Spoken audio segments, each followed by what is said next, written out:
What do you think the price of a human life should be? Now, just think for a moment. In the 15th century, for some poor souls, this price was a surprisingly detailed accounting calculation. The cost of burning a mother, a sister, or a neighbor was calculated down to the finest detail. Money for wood, 5 coins. Money for the rope used to bind them, 2 coins. And the money for the executioner's dinner after the job was done, 10 coins. Yes, you heard that right. A total of 17 coins. In the darkest period of history, people were not only brutally killed, but the bill for their execution was charged to the orphan children, or the destitute people left behind. We were told for years that this was a matter of faith, weren't we? Witches, sorcerers, flying broomsticks. But what if I told you that behind all these events lay the broken pride of a rejected man, and the endless greed of avaricious people? What would you think? Come on. Today, let's chase not the magic, but the facts, and let's look together at the story of how a dark book set the world on fire. Welcome to the dark world of the Malleus Maleficarum. Every monster was once a child, and the villain of our story, Heinrich Kramer, was no different. Born in Germany in the 1430s, Kramer grew up not in a loving home, but between cold stone walls. He joined the Dominican order at a young age. Members of this order were known among the people as Dominicanes, that is, the hounds of the Lord. The reason they were called this came from their dog-like loyalty in protecting against things allegedly contrary to God's command. Just like a guard dog, a zombie group taught to think little, doing anything for a piece of dry bread from their master. This was a rigid world where questioning was forbidden and obedience was essential. But most importantly, it was a place where women were believed to be incomplete creations and sinful by birth.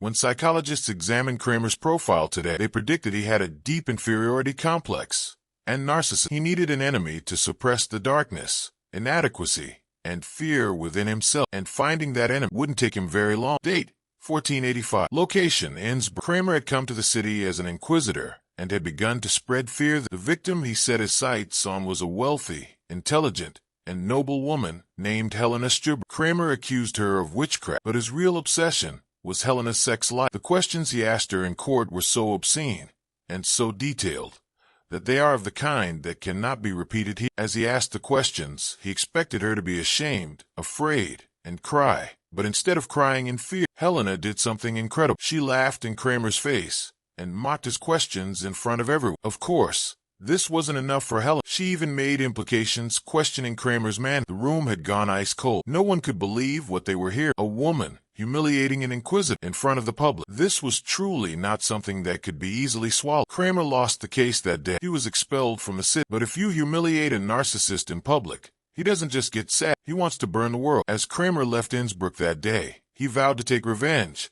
not just on Helena, but on all of womankind. He withdrew into seclusion and began to write the most toxic book in history, the Malleus Maleficarum, that is, the Witch Hammer. Kramer was, of course, not honest while writing this book. He had to narrate events in a biased and distorted way so that he could achieve his goal. And he took the man-eating monsters of ancient Greece, the Hebrew legend Lilith, and Rome's night-flying owls. He blended them all and said, "This is what a witch is." He had already found the abstract concept through which he could judge women however he wanted. Kramer attributed male sexual impotence, infant deaths, and animal diseases, in short, everything he couldn't explain to women. But to him, there was only one way to make the masses accept all this unconditionally, and to bring this to life, he went so far as to fraudulently add the Pope's seal to the beginning of his book, presenting the madness he wrote as the command of God. And unfortunately, Gutenberg had just invented the printing press. Thus, Kramer found a resource to reproduce this book. Over time, Kramer's lies,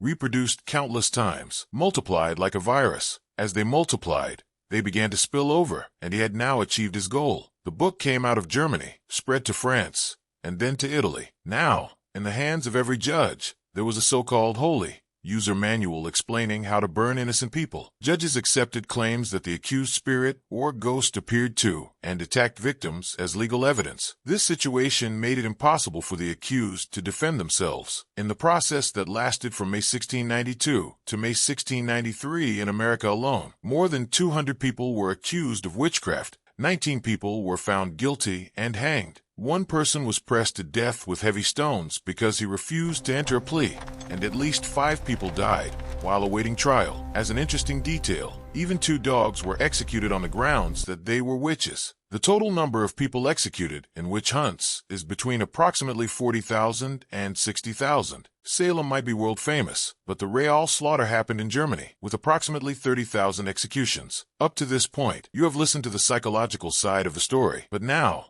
let's examine it from another angle if you wish. The color of the business changes. Malleus Maleficarum was not just a book of hatred, it was also a very profitable business plan, because there was a terrible article in the laws of that period, the ruling that the church and the state shall confiscate all assets of the person proven to be a witch, was actually the biggest demonic clause lying underneath this business. What do you think happened when this clause came into effect? Witch hunts suddenly turned from poor peasant women to wealthy widows and noblemen with assets. Why do you think the mayor of Bamberg in Germany was burned? Because he cast spells? No, because he was the richest man in the city. Judges were getting a little richer with every person they found guilty. They had already started to see this as a way to get rich. And those bills I mentioned at the beginning, the 5 coins, 10 coins. Let's open up this money topic a bit. After burning people, they collected the money for the rope, the money for the wood, the executioner's meal money, and even the money for the celebration dinner from their families. Kramer's hatred had already become a gold mine for greedy people. This poisonous ivy crossed the ocean. In 1692, it reached America, Salem. The scenario was the same there too. Tituba, Sarah Good. When you look at the accused, you can clearly see that there was always a land dispute between them and the accusers. If you wanted your neighbor's field, reporting them as a witch was enough back then. Fortunately, this madness did not last forever. With the Age of Enlightenment, the rise of science, and the cries of brave people saying, "End this madness," these money-printing courts were stopped. The nonsense called spectral evidence was, thank goodness, erased from the law. Heinrich Kramer, he was a rejected man, full of complexes and hatred, but what gave him real power were those who used his hatred as capital. And of course, what made this power so effective were the frightened, unquestioning masses who did not research what they believed in. Perhaps those which courts are closed today, but the mechanism is still the same. When someone comes out and declares a group bad or an enemy without reason, remember Kramer and his bloody bill, because when self-interest and ignorance combine, human life, unfortunately, becomes very cheap. I am Key to the Past. See you in the next video. Just write a comment about the topics you want me to research. Continue watching my videos. Goodbye.